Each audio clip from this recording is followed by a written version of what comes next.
गुरुजी किसी को भगवान को किसी ने देखा ही नहीं है, फिर फोटो कैसे बन जाते हैं? भगवान को किसी ने देखा नहीं है पर फोटो कैसे बन जाते हैं? वाह क्या सवाल है बच्चे का, तालियां होनी चाहिए। बिस्मिल्लाहिर्रहमानिर्रहीम। अस्सलाम वालेकुम दोस्तों, जैसा कि आप वीडियो में देख रहे हैं, एक मासूम से बच्चे ने पंडित से बड़ा ही अजीबोगरीब सवाल किया कि जब भगवान को किसी ने देखा नहीं है तो फ़ोटो कैसे बन जाता है। और हिंदी रीज़न किताबों में तो क्लियर मेंशन है, भगवान की ना कोई पेंटिंग है और ना कोई शक्ल है और ना कोई स्केच है, तो ये स्केच कैसे बन जाता है। आइए देखते हैं कि डॉक्टर ज़ाकिर नाइक ने इन पंडितों को किस तरह एक्सपोज किया है। अगर आप हमारे चैनल पर न्यू हैं तो हमारे चैनल को लाइक, सब्सक्राइब और बेल आइकन का बटन ज़रूर प्रेस करें। किसी को भगवान को किसी ने देखा ही नहीं है, फिर फोटो कैसे बन जाते हैं? भगवान को किसी ने देखा नहीं है पर फोटो कैसे बन जाते हैं? वाह क्या सवाल है बच्चे का, तालियां होनी चाहिए।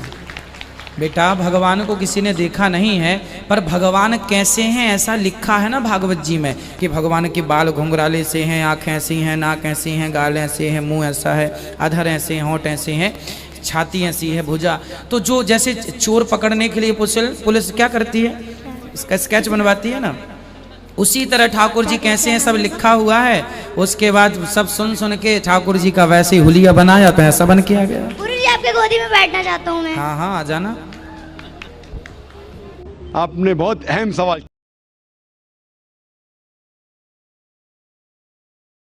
लोगों के दिमाग में जो गलत फहमी वो भी इंशाल्लाह दूर हो जाएंगी और आपके साथ जो गलत फहमी वो भी इंशाल्लाह दूर हो जाएंगी। कुरान में लिखा है कि उसके जैसा कोई नहीं है, उसके जैसा कोई नहीं है। यही चीज बाइबल में लिखा है, there nothing like unto it in the heaven above, in the earth beneath, in the water beneath the earth. भगवान के जैसा मुमकिन ही नहीं कोई भी चीज, आसमान में हो, धरती पे हो, जमीन पे हो, ना कंकर, ना पत्थर, ना मूर्ति।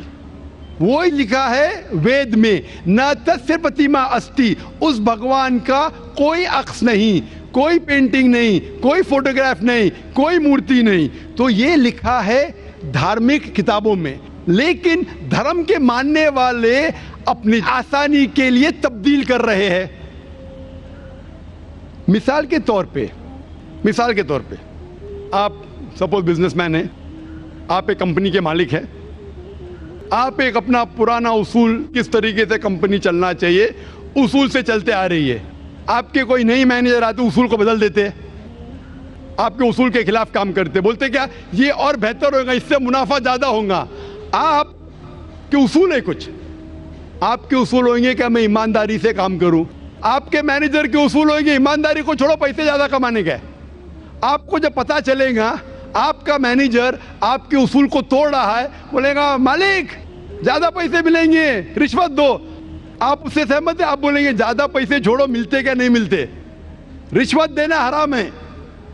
तो इस तरीके से अल्लाह ताला ने बुनियादी बातें कह चुकी है किस तरीके से उस ईश्वर की इबादत करना। अभी इंसान अपनी गलतफहमियों में अल्लाह ताला खुदा ईश्वर की बात छोड़ के खुद के तरीके से इबादत करने लगते हैं।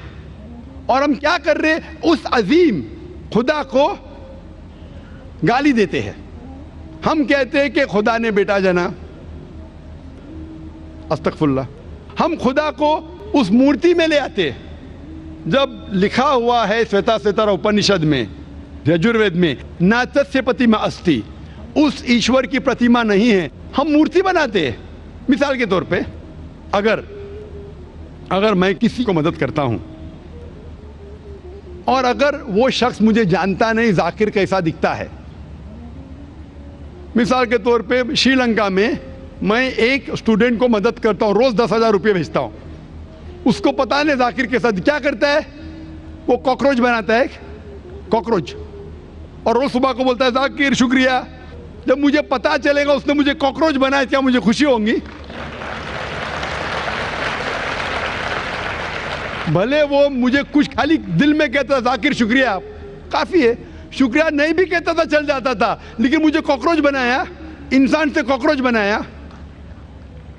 मुझे फर्क पड़े ना पड़े, वो तो बेवकूफ बन रहा है ना, कैसा बेवकूफ इंसान है। मुझे भले फर्क ना पड़ा, मैं दयालु, जान देना मुझे कॉकरोच में क्या फर्क पड़ा, मैं बोलूंगा क्या बेवकूफ इंसान है, क्या बेवकूफ इंसान है कि कॉकरोच के सामने झुक रहा है।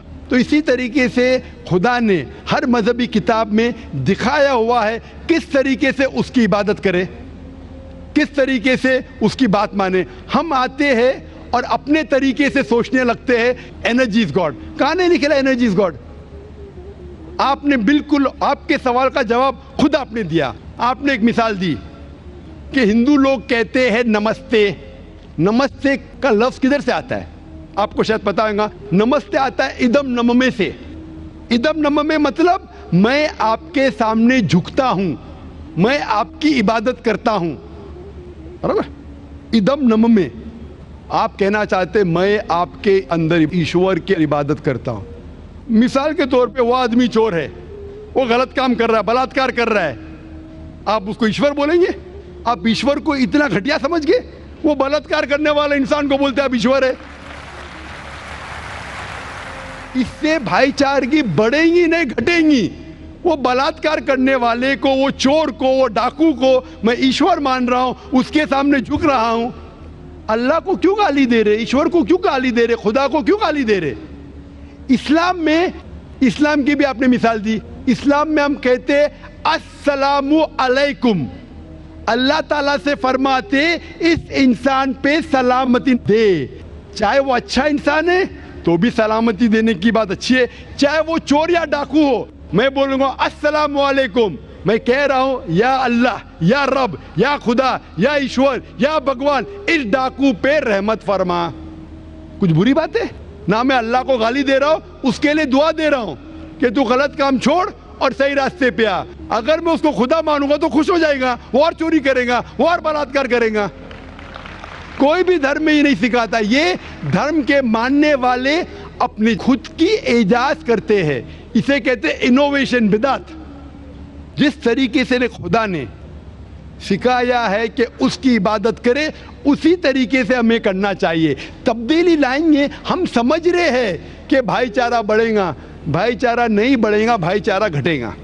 लेकिन अगर मैं आपसे कहूंगा अवतार सिंह अस्सलामु अलैकुम, मैं अल्लाह से दुआ करता हूं कि आप पे सलामती हो, आप पे अमन हो, आप मुझे बोलो, इससे भाईचारा ज्यादा बढ़ेगा या कहने से भाई मैं आपको ईश्वर मानता हूं और फिर आपकी बात नहीं मानूं मैं? फिर अगर आप मुझे बोलेंगे चलो भाई शराब पीने चलो, चलो भाई लड़की के साथ रात गुजारेंगे, तो मैं क्या बोलूंगा? अरे मेरे भगवान मुझे बुला रहा है। तो ये कहना अस्सलामु अलैकुम मतलब मैं अल्लाह से दुआ करता हूं कि ये इंसान के ऊपर सलामती हो। अच्छा इंसान पे भी सलामती कहना अच्छी बात है, बुरा इंसान पे भी सलामती कहना अच्छी बात है। तो इस तरीके से इस्लाम में जो ग्रीटिंग है उससे किसी को नुकसान नहीं होता है, ना it is hypocrisy, it is the best way of भाईचारा। और कुरान में कहा गया है सूरह निसा में, सूरह नंबर 4 आयत नंबर 86 में 86, वह इज़ा हुई तुम मतलब अगर कोई आपको सलाम देता है तो आप उससे अच्छा सलाम दो, कम से कम उस जैसा, क्योंकि अल्लाह ताला हिसाब रखता है। मतलब अगर आप अस्सलाम वालेकुम कहेंगे, मुझे कहना चाहिए वालेकुम अस्सलाम व रहमतुल्लाह। अगर आप कहेंगे अस्सलाम वालेकुम व रहमतुल्लाह, मैं कहूँगा वालेकुम अस्सलाम व रहमतुल्लाह व बरकातहू, और बेहतरीन होना चाहिए या कम से कम यकसा। इस आप कहेंगे अस्सलाम वालेकुम, वालेकुम अस्सलाम, अल्फाज वही है लेकिन दिल से आ रहा है वालेकुम अस्सलाम, इसमें भी जज्बा ज्यादा है, ये भी बेहतरीन है। तो कुरान में लिखा है कोई भी आपको सलाम करता है उससे बेहतरीन सलाम दो, या उससे बेहतर ना कर सको, कोई कहा अस्सलाम वालेकुम व रहमतुल्लाहि व बरकातहू, कम से कम उतना दो, वालेकुम अस्सलाम व रहमतुल्लाहि व बरकातहू। ये तालीमात है कुरान में, इससे भाईचारा बढ़ता है। तो गलत तरीके से इबादत करना जो वेद के खिलाफ है, कुरान के खिलाफ है, बाइबल के खिलाफ है, ग्रंथ के खिलाफ है, वो करने से भाईचारा नहीं बढ़ेगा बल्कि घटेगा। तो इसीलिए हम ये जाने ईश्वर जो हमारा बनाने वाला है, हमारा खालिक है, वो जानता है कि किस तरीके से उसकी इबादत करना चाहिए, वो बेहतरीन जानता है। मिसाल के तौर पे आपको डॉक्टर कोई दवाई देता है कि ये लाल गोली सुबह को लेना, हरी गोली दोपहर को लेना, आप बोलेंगे छोड़ो हरी लाल, मैं नीली गोली खाऊंगा। अरे वो डॉक्टर है, वो जानता है। तो इसी तरीके से हमारा खालिक, हमारा मालिक खुदा है, उसकी बात के ऊपर अमल करना। इसीलिए जो इंसान खुदा की बातों पे अमल करता है उसे कहते हैं इस्लाम, मतलब submit, he is called as a Muslim. तो जो कोई अल्लाह के मुताबिक चलता है उसे कहते हैं person who submits his will to God. Hope that answers the question.